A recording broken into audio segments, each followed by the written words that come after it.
নমস্কার, জয়শ্রী গণেশ আপনাদের প্রত্যেককে জানাই স্বাগতম আজকের বিশেষ পর্বের অনুষ্ঠানে।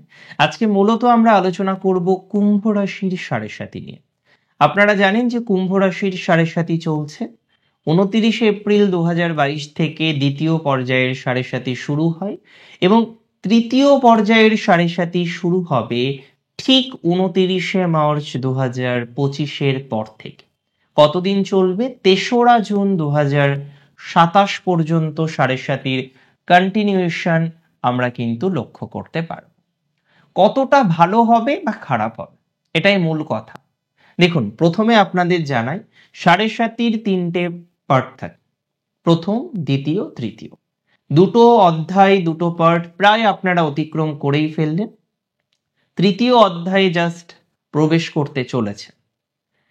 কুম্ভ রাশির জাতক জাতিকাদের শনি হলেন তাদের লর্ড, তাদের অধিপতি গ্রহ।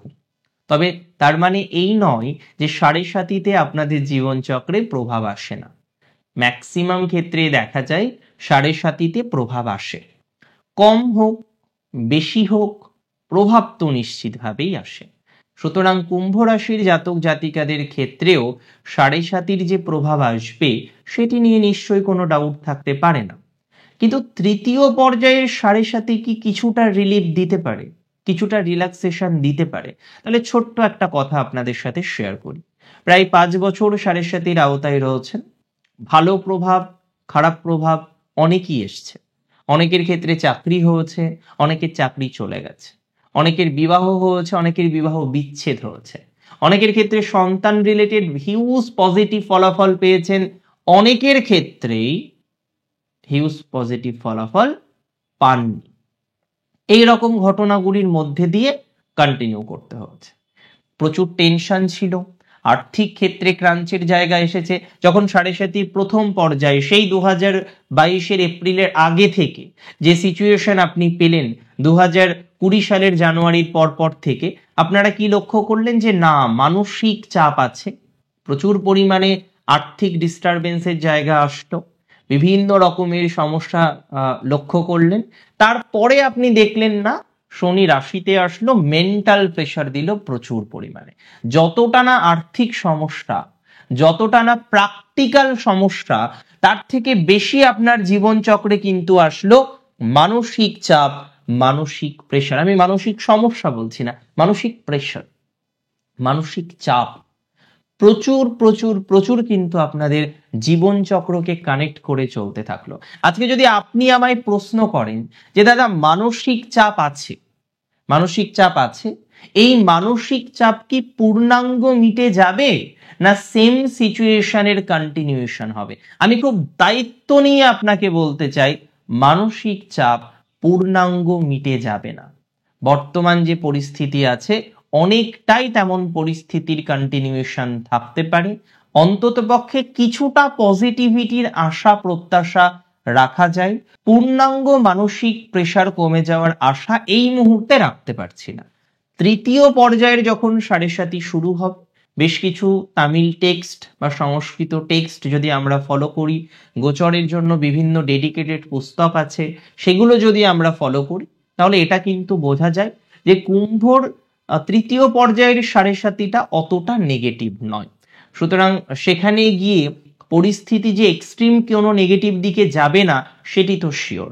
তবে কিছু কিছু ক্ষেত্রে ডিস্টারবেন্স আসতে পারে। আমি আপনাদের কয়েকটি বিষয় আগে থেকে বলে দেওয়ার চেষ্টা করি যে কোন কোন ক্ষেত্রে আপনাকে সর্বাধিক সচেতন থাকতে হবে। তার মধ্যে প্রথম যে ক্ষেত্রে আপনাকে সচেতনতা রাখতেই হচ্ছে সেটি হলো রিলেটিভস, পরিবারের সদস্যদের সাথে ওয়েল মেইনটেন একটা রিলেশনশিপ আপনাকে রাখতে হবে। আপনি যদি পরিবারের সদস্যদের সাথে ওয়েল মেইনটেন একটা রিলেশনশিপ রাখতে পারেন তাহলে পজিটিভিটির মাত্রাটা বাড়ে।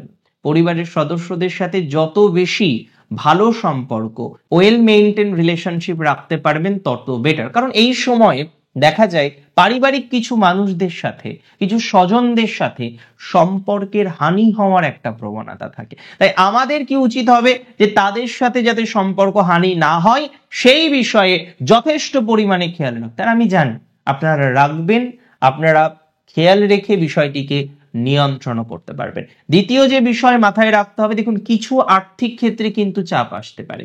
হ্যাবকলি আর্থিক চাপ আসবে বলে আমি একদমই মনে করি না, তবে কিছু আসতে পারে।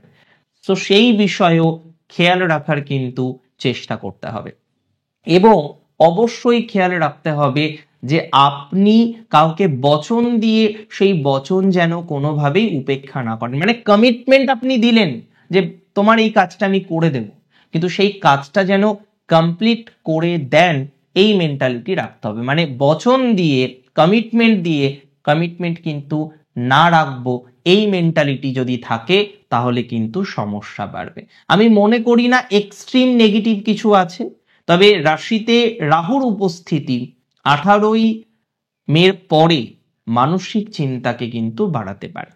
শনির ট্রানজিট নিয়ে অতটা সমস্যা কুম্ভ রাশির হবে না, অন্ততপক্ষে দ্বিতীয় শনির অবস্থান যে সময়ে আমরা দেখতে পারবো, ঠিক তার মাস দুয়েক পর থেকে আমরা দেখব দেবগুরু বৃহস্পতির নবম দৃষ্টি আপনার রাশির উপর। চিন্তা করার মতো কোনো জায়গাই নেই।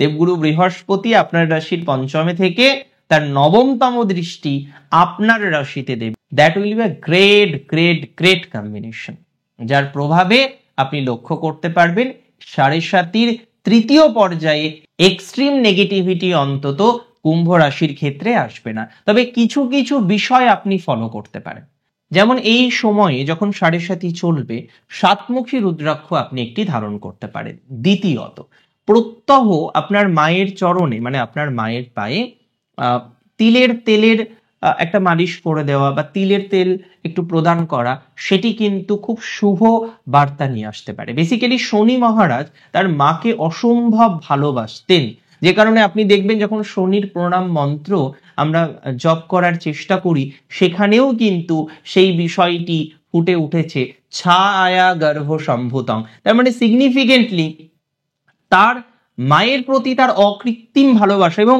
বলা যেতে পারে তার জগতে তিনি যদি কাউকে ভালোবাসতেন তিনি অবশ্যই তার মা। এটা নিয়ে কোনো ডাউট নেই, কোনো সংশয় নেই। আর একটা কথা বলি, এই সময়ে হার্ডওয়ার্কটা বেশি করতে হবে। যারা আইটি সেক্টরে আছেন, অ্যাকাউন্টসে আছেন, মাথার কাজ প্রচুর বেশি করতে হয়। একটু শারীরিক কসরত করা, একটু ফিজিক্যাল এক্সারসাইজ করা, এই বিষয়বস্তুগুলোকেও কিন্তু নিয়ন্ত্রণ করতে হবে। এবং আমি মনে করি, দেখুন সাড়ে সাতি জীবনচক্রে প্রত্যেকেরই আসে একটা বিশেষ ফেজ, অতিরিক্ত নেগেটিভ ভাবার কোনো দরকার নেই।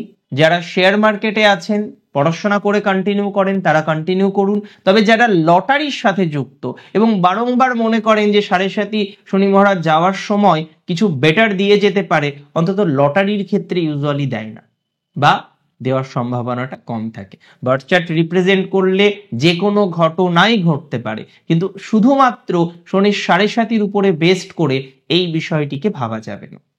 প্রত্যেকের জন্মছক আলাদা, গ্রহ নক্ষত্রের পজিশনগুলো প্রত্যেকের ক্ষেত্রে ভিন্ন, মানে গ্রহদের নক্ষত্রে পজিশনগুলো প্রত্যেকের ভিন্ন এবং ভেরি সিগনিফিকেন্ট।